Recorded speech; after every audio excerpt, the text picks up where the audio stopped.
ബിജു രമേശിന്റെ വെളിപ്പെടുത്തലിനെ തുടർന്ന് ഒളിവിൽ പോയ പ്രിയന്റേതെന്ന പേരിൽ പത്രക്കുറിപ്പ് പുറത്തിറങ്ങി. ബിജു രമേശിന്റെ വെളിപ്പെടുത്തൽ അടിസ്ഥാനരഹിതമെന്ന് വിശേഷിപ്പിക്കുന്നതാണ് എഴുതി തയ്യാറാക്കിയ പത്രക്കുറിപ്പ്. എന്നാൽ കത്തിന് പിന്നിൽ വെള്ളാപ്പള്ളിയും തുഷാർ വെള്ളാപ്പള്ളിയുമാണെന്ന് ബിജു രമേശ് കുറ്റപ്പെടുത്തി. എഴുതി തയ്യാറാക്കിയ ഒരു പത്രക്കുറിപ്പ് പ്രിയന്റേതെന്ന പേരിൽ മാധ്യമങ്ങൾക്ക് അയച്ചു നൽകുകയായിരുന്നു. ബിജു രമേശിന്റെ വെളിപ്പെടുത്തൽ അടിസ്ഥാനരഹിതമാണെന്ന് കത്തിൽ പറയുന്നു. ബിജു രമേശുമായി ഒരു തരത്തിലും ബന്ധപ്പെട്ടിട്ടില്ല. ചിലരുടെ രാഷ്ട്രീയ മുതലെടുപ്പിന് തന്നെ കരുവാക്കുകയാണ്. ക്രൈംബ്രാഞ്ച് തന്നെ മുൻപ് ചോദ്യം ചെയ്യലിന് വിധേയനാക്കിയിരുന്നു. തുടരന്വേഷണം ഉണ്ടാവുകയാണെങ്കിൽ ഇനിയും സഹകരിക്കാൻ തയ്യാറാണെന്നും കത്തിൽ പറയുന്നു. പ്രിയന്റെ തിരോധാനം സംബന്ധിച്ച് അഭ്യൂഹങ്ങൾ പരക്കുന്നതിനിടെയാണ് ഇത്തരമൊരു വാർത്താക്കുറിപ്പ് പുറത്തിറങ്ങിയത്.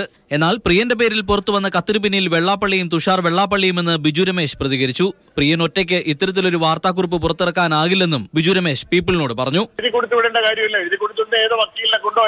വെള്ളാപ്പള്ളി ഗണേശൻ തന്നെ അവർ പറഞ്ഞു കൊടുത്തിട്ട് അവരുടെ ടീം അവിടെ എഴുതുന്ന എഴുത്തുകാരുണ്ട്. പ്രിയൻ രംഗപ്രവേശനം ചെയ്യട്ടെ, ജനങ്ങളോട് പറയട്ടെ, ചെയ്തിട്ടില്ലെങ്കിൽ ചെയ്തിട്ടില്ല എന്ന് പറയട്ടെ.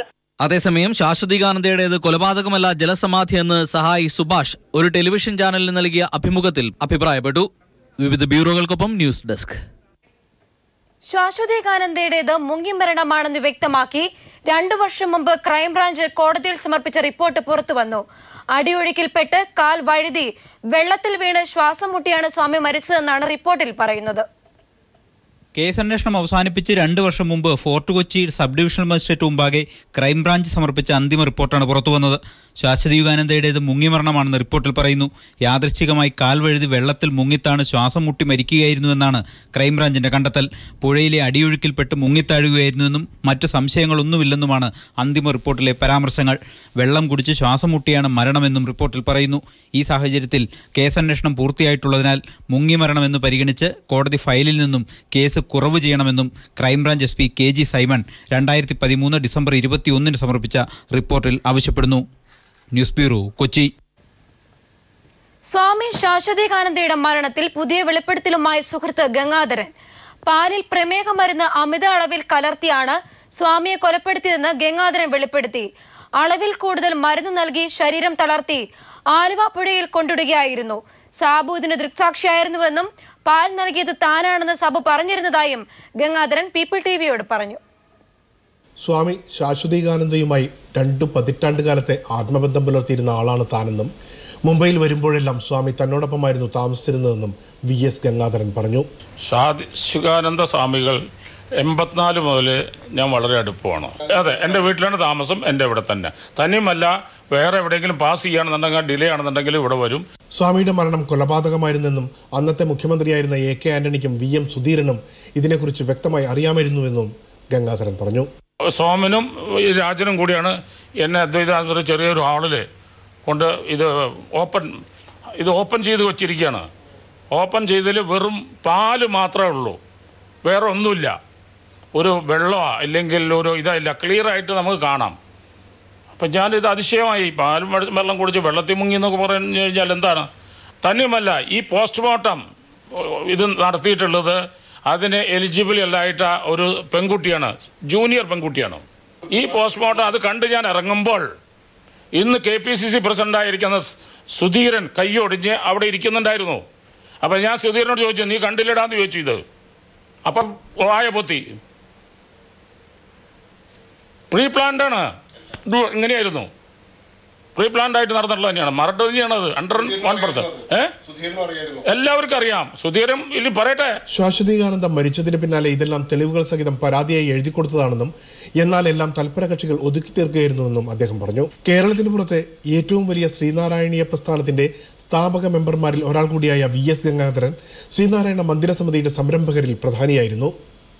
സ്വാമിയെ ഉന്മൂലനം ചെയ്യാൻ അദ്ദേഹത്തിന്റെ പേഴ്സണൽ അസിസ്റ്റന്റിനെ വരെ ഉപയോഗിക്കുകയുണ്ടായെന്നും കൊലപാതകം ആസൂത്രിതമായിരുന്നുവെന്നും വെള്ളാപ്പള്ളിക്കെതിരെ ആഞ്ഞടിച്ചുകൊണ്ട് VS ഗംഗാധരൻ പറഞ്ഞു. ആ പ്ലാൻ വെൽ പ്ലാൻഡായിട്ട് ചെയ്തായിരുന്നു. അതിന് കൂടെ കൂട്ടിയത് അദ്ദേഹത്തിൻ്റെ വണ്ടിയിൽ വരുമ്പോൾ 15-16 വർഷം PA ആയിരുന്ന അദ്ദേഹത്തിനെ കൊണ്ടാണ് ഈ പാല് കുടിപ്പിച്ചത്. പ്രമേഹത്തിനുള്ള വീര്യം കൂടിയ ഗുളികകൾ അമിതമായി പാലിൽ ചേർത്ത് കൊടുത്തതിന് തെളിവുകളുണ്ടെന്നും ഗംഗാധരൻ വെളിപ്പെടുത്തി. ഈ പാലിലാണ് അദ്ദേഹത്തിന് ഹൈപ്പർട്ടേഷൻ വരും. കാരണം ഡയബറ്റീസ് ഇല്ലാത്തവർ ഇത് കഴിച്ചു കഴിഞ്ഞാൽ ഹൈപ്പർട്ടേഷൻ വരും. 5 മിനിറ്റ് കൊണ്ട് ആൾ ഫിനിഷ് ആവും. അത് തന്നെയല്ല, പിന്നീട് ആ പി ഇവിടെ വന്നിരുന്നു അദ്ദേഹത്തിൻ്റെ കുറച്ച് 2-3 വർഷത്തിന് ശേഷം ഒരു ജോലിക്ക്. അപ്പോൾ അദ്ദേഹം പറഞ്ഞു, പക്ഷേ എനിക്കറിയില്ലായിരുന്നു ആ പാല് സ്വാമിക്ക് കുടിക്കാൻ കൊടുക്കുന്നത് ഞാനാണ്. അത് എന്നോട് പറഞ്ഞു. പിന്നെ ഞാൻ അത് ഡീറ്റെയിൽ ആയിട്ട് പറയാം. സ്വാമി ശാശ്വതീകാനന്ദയുടെ മരണവുമായി ബന്ധപ്പെട്ട് പുനരന്വേഷണം നടത്തണമെങ്കിൽ പുതിയ തെളിവുകൾ വേണമെന്ന മട്ടിൽ ഉറക്കം നടിക്കുന്ന ആഭ്യന്തരമന്ത്രിയെ വിളിച്ചുണർത്താൻ ഈ പുതിയ വെളിപ്പെടുത്തലുകൾക്ക് കഴിയുമോ എന്ന് കണ്ടു തന്നെ അറിയണം. Premlal, news bureau, Mumbai. സ്വാമി ശാശ്വതീകാനന്ദയുടെ മരണത്തിൽ വെള്ളാപ്പള്ളി നടേശനുള്ള പങ്ക് താൻ പുറത്തു പറയുമെന്ന് വിശദീകരിക്കുന്ന ശിവഗിരി മഠത്തിലെ സ്വാമി പ്രീതാത്മാനന്ദയുടെ കത്തിന്റെ പകർപ്പ് പീപ്പിൾ പുറത്തുവിട്ടു. അതേസമയം കത്ത് പുറത്തായ ശേഷമുണ്ടായ സ്വാമി പ്രീതാത്മാനന്ദയുടെ തിരോധനവും സംശയത്തിനിടയാക്കിയിട്ടുണ്ട്. സ്വാമി ശാശ്വതീകാനന്ദയെ തുഷാർ വെള്ളാപ്പള്ളി മർദ്ദിച്ചുവെന്ന കാര്യം സ്വാമി തന്നെ തന്നോട് പറഞ്ഞിരുന്നുവെന്ന് ശിവഗിരി ആക്ഷൻ കൗൺസിൽ മുൻ ജനറൽ സെക്രട്ടറി വാവറമ്പലം സുരേന്ദ്രൻ വ്യക്തമാക്കി. സ്വാമി ശാശ്വതീകാനന്ദയുടെ മരണത്തെ ചൊല്ലിയുള്ള ദുരൂഹതകൾ നിലനിൽക്കെ വെള്ളാപ്പള്ളിയും മകൻ തുഷാർ വെള്ളാപ്പള്ളിയും ആരോപണങ്ങളെ ഖണ്ഡിച്ച് രംഗത്തെത്തി. തനിക്കെതിരെയുള്ള ആരോപണങ്ങൾ തെളിയിക്കാൻ വെള്ളാപ്പള്ളി വെല്ലുവിളിച്ചപ്പോൾ താൻ നുണപരിശോധനയ്ക്ക് തയ്യാറാണെന്നും ഇക്കാര്യത്തിൽ ബിജു രമേശിന് ധൈര്യമുണ്ടോ എന്നും തുഷാർ വെള്ളാപ്പള്ളി ചോദിച്ചു. സ്വാമി ശാശ്വതീകാനന്ദയുടെ മരണത്തിൽ തനിക്ക് പങ്കുണ്ടെന്ന് തെളിഞ്ഞാൽ തലമുണ്ടനം ചെയ്ത് കാശിക്ക് പോകുമെന്ന് SNDP യോഗം ജനറൽ സെക്രട്ടറി വെള്ളാപ്പള്ളി നടേശൻ. തനിക്കെതിരെ ആരോപണം ഉന്നയിക്കുന്നവരുടെ പൂർവാശ്രമം പരിശോധിക്കണമെന്നും വെള്ളാപ്പള്ളി നടേശൻ പറഞ്ഞു. ഇതിനകത്ത് തെളിയിച്ച് ആരെങ്കിലും പരിഗണനയിലുണ്ടല്ല, ഞാൻ മുണ്ടനം ചെയ്ത് നേരെ കാശിക്ക് പോകും കേട്ടോ. തനിക്കെതിരായ ആരോപണങ്ങൾ തെളിയിക്കാനും വെള്ളാപ്പള്ളി നടേശൻ വെല്ലുവിളിച്ചു. തനിക്കും മകൻ തുഷാറിനും പങ്കുണ്ട് എന്ന ബിജു രമേശിന്റെ ആരോപണങ്ങൾ തള്ളിക്കളയുന്നുവെന്ന് വെള്ളാപ്പള്ളി പറഞ്ഞു. ശാശ്വതീകാനന്ദയുടെ കൊലപാതകത്തിൽ CBI അന്വേഷണം സ്വാഗതം ചെയ്യുന്നു. പോസ്റ്റ്മോർട്ടം നടത്തിയത് നല്ല തീരുമാനമാണ്. ബിജു രമേശ് നടത്തുന്നത് വ്യക്തിഹത്യയാണ്. സ്ഥിരമായി ആളുകളെ വ്യക്തിഹത്യ നടത്തുന്നയാളാണ് ബിജു രമേശ് എന്നും വെള്ളാപ്പള്ളി നടേശൻ പറഞ്ഞു. ടെലിവിഷനിലൂടെയുള്ള വെളിപ്പെടുത്തൽ കേട്ട് ജനത്തിന് തന്നെ മടുത്തെന്നും വെള്ളാപ്പള്ളി പറഞ്ഞു. അതേസമയം അവസാന കാലത്ത് സ്വാമി ശാശ്വതീകാനന്ദ പ്രത്യേക മാനസികാവസ്ഥയിലായിരുന്നുവെന്ന് തുഷാർ വെള്ളാപ്പള്ളി വെളിപ്പെടുത്തി. സ്വാമിയുടെ മരണത്തിൽ അന്വേഷണം SNDP തന്നെ ആവശ്യപ്പെടുമെന്നും തുഷാർ പറഞ്ഞു. താൻ നുണപരിശോധനയ്ക്ക് തയ്യാറാണെന്നും ബിജു രമേശിന് നുണപരിശോധന നടത്താൻ ധൈര്യമുണ്ടോ എന്നും തുഷാർ വെള്ളാപ്പള്ളി ചോദിച്ചു. എന്നെ SNDP യോഗത്തിലേക്ക് കൊണ്ടുവന്നത്, എന്നെ കൈപിടിച്ച SNDP യോഗത്തിൽ വളർത്തിയതെല്ലാം ശാശ്വതീകാനന്ദ സ്വാമിയാണ്. നുണപരിശോധനയ്ക്ക് ഞാൻ വരാൻ തയ്യാറാണ്. ബിജു രമേശിന് വരട്ടെ, ധൈര്യമുണ്ടെങ്കിൽ. News desk. മൈക്രോ ഫിനാൻസ് തട്ടിപ്പിൽ അന്വേഷണം ആവശ്യപ്പെട്ട് സർക്കാരിന് VS അച്യുതാനന്ദൻ കത്തെഴുതി. അന്വേഷണത്തിലൂടെ മുഴുവൻ തട്ടിപ്പുകളും പുറത്തു കൊണ്ടുവരണമെന്നും VS കത്തിൽ ആവശ്യപ്പെടുന്നു.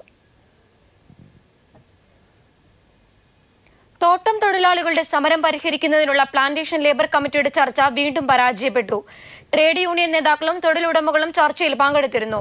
നാളെ 11 മണിക്ക് വീണ്ടും PLC യോഗം ചേരും. അതേസമയം ചർച്ചയിൽ പുരോഗതിയുണ്ടെന്ന് മന്ത്രിമാരായ ഷിബു ബേബി ജോണും ആര്യാടൻ മുഹമ്മദും പ്രതികരിച്ചു. സൂര്യനെല്ലി പെൺകുട്ടിക്ക് രക്ഷപ്പെടാൻ അവസരമുണ്ടായിരുന്നിട്ടും ഉപയോഗപ്പെടുത്തിയില്ലെന്ന് സുപ്രീം കോടതി.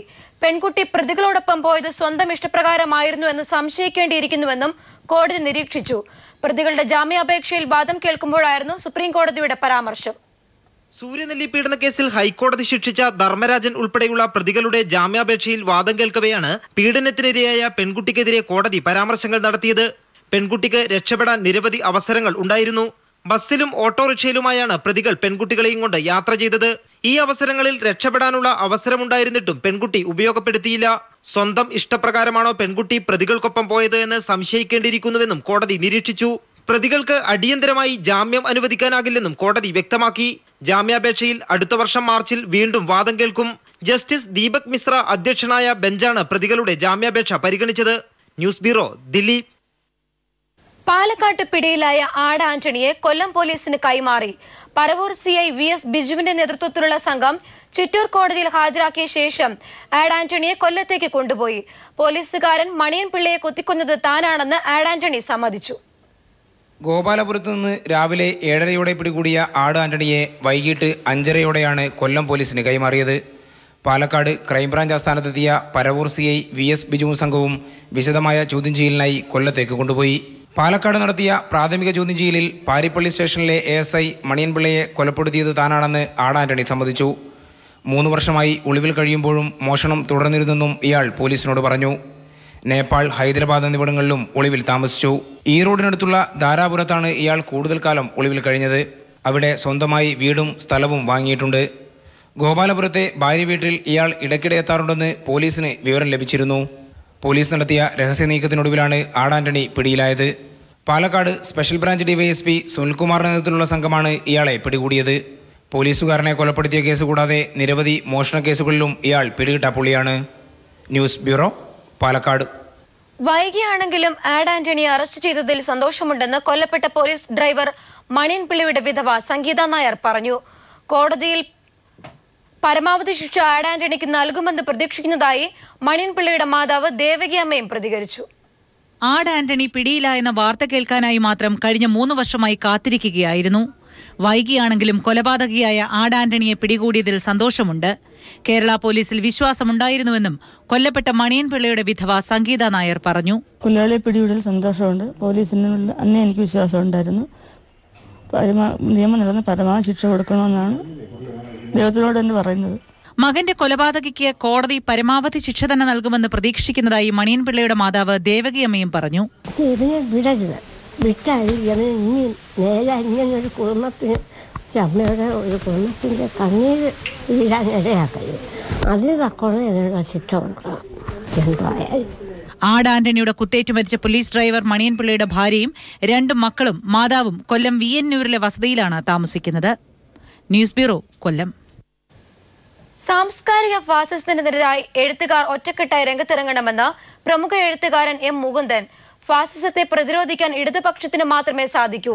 ഇടതുപക്ഷം കൂടുതൽ ശക്തിപ്പെടേണ്ടത് കാലഘട്ടത്തിന്റെ അനിവാര്യതയാണെന്നും എം മുകുന്ദൻ പറഞ്ഞു. ഫാസിസം വിവിധ രൂപത്തിലും ഭാവത്തിലും പിടിമുറുക്കിക്കൊണ്ടിരിക്കുകയാണ്. ഇനിയും ഉണർന്നു പ്രവർത്തിച്ചില്ലെങ്കിൽ വൻ അപകടത്തിലേക്കായിരിക്കും രാജ്യം നീങ്ങുന്നത്. ഫാസിസത്തിനെതിരായ പ്രതിരോധത്തിൽ എഴുത്തുകാർ മുന്നണി പോരാളികളായി രംഗത്തിറങ്ങണമെന്ന് എം മുകുന്ദൻ പറഞ്ഞു. ആദ്യം എഴുത്തുകാർ സംഘടിക്കണം, എഴുത്തുകാർ ഒന്നിച്ച് ഒറ്റക്കെട്ടായി നിൽക്കണം. എന്നിട്ട് സമൂഹത്തിലെ മറ്റു വിഭാഗങ്ങളെ കൂടെ കൊണ്ടുപോയിട്ട് ഒരു വലിയൊരു പ്രതിരോധം തീർക്കണം. കേന്ദ്രത്തിലെ BJP ഭരണത്തിന് തണലിലാണ് സംഘപരിവാർ ഫാസിസ്റ്റ് ശക്തികൾ ഉറഞ്ഞുതുള്ളുന്നത്. എഴുത്തുകാർ വെടിയേറ്റ് മരിക്കുമ്പോൾ സാഹിത്യ അക്കാദമി തുടരുന്ന മൗനം അപകടകരമാണെന്നും ഇക്കാര്യത്തിൽ വീഴ്ച സംഭവിച്ചത് അക്കാദമി പ്രസിഡന്റിനാണെന്നും എം മുകുന്ദൻ ചൂണ്ടിക്കാട്ടി. പ്രതിഷേധത്തിന്റെ ഭാഗമായി പുരസ്കാരങ്ങൾ തിരിച്ചു നൽകുന്നതിനെ കുറിച്ച് മയ്യഴിയുടെ എഴുത്തുകാരന്റെ പ്രതികരണം ഇങ്ങനെ. അതൊരു പ്രതിഷേധത്തിന്റെ ഒരു ഭാഷയാണ്. ആ നിലയിൽ നമുക്കതിനെ ന്യായീകരിക്കാം. കാരണം പ്രതിഷേധത്തിന് പല ഭാഷകളുണ്ട്. അതിലൊന്നാണ് തിരസ്കാരം. ഫാസിസത്തെ ആർക്കാണ് പ്രതിരോധിക്കാൻ കഴിയുക എന്ന ചോദ്യത്തിന് ഇടതുപക്ഷത്തിന് മാത്രമെന്ന് മറുപടി. പതുക്കെ ഈ ഫാസിസം ചുവടുവെച്ച് നമ്മുടെ നേരെ വരുന്നത് നമ്മൾ അറിയുന്നുണ്ട്. അപ്പോൾ അതിനെ തടയാനുള്ള ആർക്കെങ്കിലും കഴിയുമെങ്കിൽ അത് ഇടതുപക്ഷത്തിനാണ്. അതുകൊണ്ട് നമ്മൾ അടിയന്തരമായിട്ട് നമ്മുടെ ശ്രദ്ധ പതിയേണ്ടത് ഇടതുപക്ഷത്തിനെ ശക്തിപ്പെടുത്തുക എന്നുള്ളതാണ്. ഇടതുപക്ഷം ദുർബലമാകരുത്. ഇടതുപക്ഷം ദുർബലമായി കഴിഞ്ഞാൽ നമ്മുടെ എതിരാളികളുടെ പ്രവർത്തനം, അവരുടെ ലക്ഷ്യം വേഗം സാക്ഷാത്കരിക്കപ്പെടും. എങ്ങനെ പ്രണയിക്കണം, എന്ത് കഴിക്കണം എന്ന് ഫാസിസ്റ്റുകൾ തീരുമാനിക്കുന്ന കാലത്ത് മൗനം പാലിക്കുന്നതാണ് സുരക്ഷിതത്വമെന്ന് ധരിക്കുന്നത് വിഡ്ഢിത്തമാണെന്നും മലയാളികളുടെ പ്രിയ എഴുത്തുകാരൻ ഓർമ്മപ്പെടുത്തുന്നു. എം സന്തോഷ്, ദില്ലി. അമേരിക്കയുടെ കൊടും ക്രൂരതയുടെ നേർചിത്രമാണ് ഹിരോഷിമ. തകർന്നടിഞ്ഞ ഹിരോഷിമ ഇന്ന് എന്താണ്? പറഞ്ഞു തരുന്നത് മറ്റാരുമല്ല, മഹാനടൻ മമ്മൂട്ടി. നിങ്ങളുടെ സ്വന്തം റിപ്പോർട്ടർ എന്ന് വിശേഷിപ്പിച്ച ഹിരോഷിമയിൽ നിന്ന് മമ്മൂക്കയുടെ റിപ്പോർട്ടിംഗ്. നമസ്കാരം, വീണ്ടും ഞാൻ. പള്ളിക്കൽ നാരായണനെ നെഞ്ചിലേറ്റി പത്തേമാരി ഒരു വൻ വിജയമാക്കി എല്ലാവർക്കും നന്ദി. ഈ സിനിമ ഞാൻ എന്റെ വ്യക്തിപരമായി കേരളത്തിന്റെ നിർമ്മിതിയിൽ ഒരുപാട് സഹായിച്ച എല്ലാ പ്രവാസികൾക്കും വേണ്ടി സമർപ്പിക്കുകയാണ്. പള്ളിക്കൽ നാരായണനെ പോലെ ഞാനും ഒരു താൽക്കാലിക പ്രവാസത്തിലാണ്. ഞാനിപ്പോ നേരത്തെ പറഞ്ഞതുപോലെ ജപ്പാനിലെ ഹിരോഷിമ എന്ന ചെറുനഗരത്തിലാണ്. ഈ നഗരത്തിന് വലിയ ചരിത്രമുണ്ട്. 1945 രണ്ടാം ലോക മഹായുദ്ധകാലത്ത് അമേരിക്ക അണുബോംബിട്ട് നശിപ്പിച്ച നഗരമാണ്. അതിന്റെ അവശിഷ്ടങ്ങൾ സൂക്ഷിച്ചു വെച്ചിരിക്കുന്ന ഈ ചെറിയ സ്ഥലത്ത് നിങ്ങൾക്ക് വേണ്ടി ഞാനൊരു റിപ്പോർട്ടറാകുകയാണ്. ഉണ്ടോളൂ. 1945 ഓഗസ്റ്റ് 6 തീയതി രാവിലെ 8:15 മണിക്ക് അമേരിക്കയുടെ B-20 എന്ന ബോംബർ വിമാനം വർഷിച്ച അണുബോംബുകളിൽ നഷ്ടപ്പെട്ടുപോയ അല്ലെങ്കിൽ നശിച്ചുപോയ ഒരു കമേഴ്ഷ്യൽ എക്സിബിഷൻ സെന്ററാണ് അന്നത്തെ കാലത്തെ ഈ സ്ഥലത്തിന്റെ. അതിനകത്തുണ്ടായിരുന്ന എല്ലാവരും മരിച്ചുപോയി. 600 മീറ്റർ മുകളിൽ നിന്നാണ് ഈ ബോംബ് വർഷിക്കപ്പെട്ടത്. ബോംബ് നേരെ കുത്തനെ ഈ കെട്ടിടത്തിലേക്ക് വന്നതുകൊണ്ട് അതിനകത്തുള്ള എല്ലാവരും മരണപ്പെട്ടു. പക്ഷേ കുത്തനെ വന്നതുകൊണ്ട് കെട്ടിടത്തിന്റെ ഏതാനും ഭാഗങ്ങൾ അവശേഷിച്ചു. അതാണ് അമേരിക്കയുടെ ഈ കിരാതമായ യുദ്ധത്തിന്റെ അവശിഷ്ടമായി ഇന്നും ഈ ഹിരോഷിമയിൽ നിലനിൽക്കുന്നത്.